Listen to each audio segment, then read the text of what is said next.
et nous allons exposer ensemble l'origine des archontes. Les premiers qui ont été au fait de ces entités anti-hommes, ce sont les gnostiques. C'est eux qui ont perçu ces entités non organiques. Ensuite de ça, il y a eu différents branchements, différentes branches, différents groupes et différentes interprétations. Et quand on va voir sur Internet l'origine des archontes, on voit qu'il n'y a aucun qui a pu cerner vraiment leur origine. Étrangement, la personne qui en avait un aperçu super ajusté était Don Juan Matus quand il parlait des flyers, en français des planeurs. C'est celui qui, à mon avis, a donné une description la plus fidèle de ces entités venues d'un autre univers. Les archontes, en quittant leur univers d'origine, ont amené avec eux une technologie. Ils voient leur ligne de temps. Ils essaient de créer plusieurs lignes de temps. Pourquoi? Parce que leur ligne de temps principale est catastrophique pour eux. Donc ils essaient par tous les moyens d'améliorer leur sort et de toujours rectifier leur ligne de temps afin qu'elle soit la plus profitable pour eux. C'est pour ça qu'ils élaborent différentes stratégies, scénarios, réalités, matrices, afin d'élargir ce qui semble être pour le moment des réalités qui sont toujours plus étroites.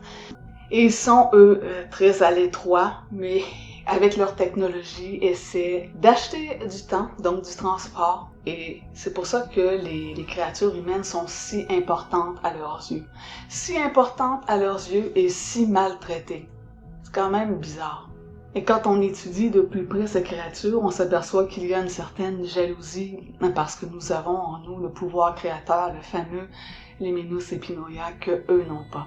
Donc, ils ont vraiment besoin de nous et ils sont dans une ligne de temps qui, pour le moment, est assez réduite.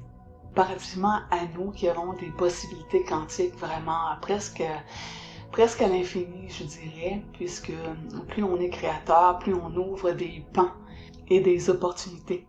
Et cette grande correction qui est en cours vise vraiment à rétablir cette capacité en nous, afin que nous puissions, une bonne fois pour toutes, sortir de cet emprisonnement, de cette planète prison.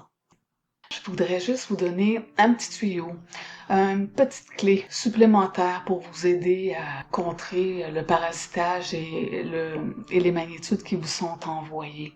C'est un petit truc. Et vous savez, les trucs et les formulations doivent être fréquemment changées pour avoir son utilité maximale.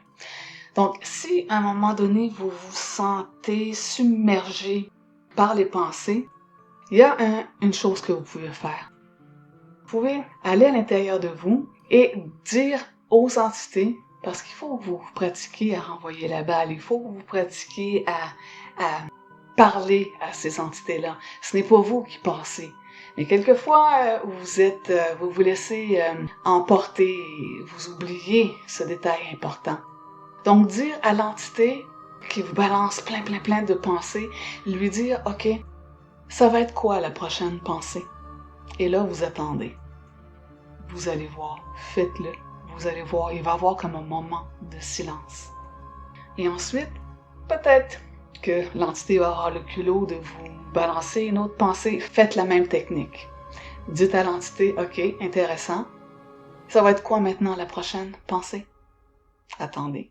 Voyez ce qui va se passer. Ça peut vous donner un répit pour faire monter votre taux vibratoire et avoir le dessus stratégiquement pour ces entités. Donc, c'était mon petit tuyau. Vous devez en arriver à interroger systématiquement les entités qui vous balancent des pensées. Les contester si elles sont en opposition avec votre direction, votre vouloir, afin d'effectuer un ajustement interne correctif. C'est de cette façon qu'un homme arrive à reprendre le contrôle de son énergie. Quand on devient extra-lucide dans cette matrice simulée, on ne peut plus être comme avant, mesmérisé, hypnotisé et croire aux scénarios qui sont mis en place.